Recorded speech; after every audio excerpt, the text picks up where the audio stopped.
Hello and welcome to the FastReport Academy. This is the second video about data highlight in FastCube .NET. If you haven't watched the first one, which was about continuous highlight, I recommend to watch it first. The link to it will be in the description. So let's continue examining the various types of highlight. The first one today is highlight only cells that match the condition.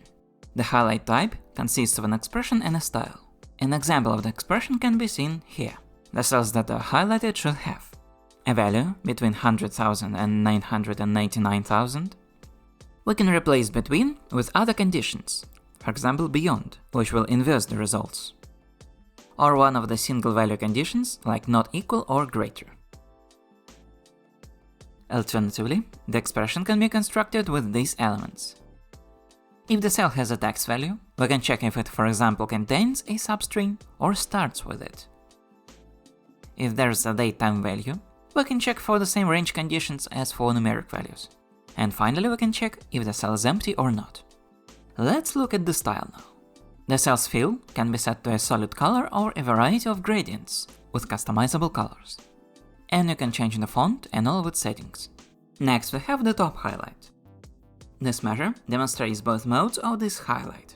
We can highlight a range of cells with the highest or the lowest values. Let's tweak the rules a little bit. Again, we have a condition and a style.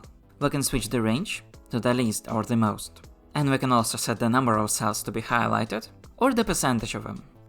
Now we're highlighting 3 cells with the highest values. Let me show you why the rule order is important.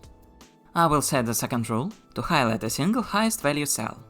But if we don't move this rule down in the order, then the second one applies the highlight over it, and we can't see it as the result. Next, average highlight. The condition can be above or below the average, by a standard deviation that we can change. Now we'll look at the unique/repeatable highlight. It highlights the cells if their values are or are not found in the same group. Let's hide the totals, because they don't get processed for the highlight. So, as you can see, the highlight is set to repeatable, but for example these cells aren't highlighted. In short, it's because of how the items are grouped. If we remove both fields, then you'll see that every cell with a value of 1 is highlighted now.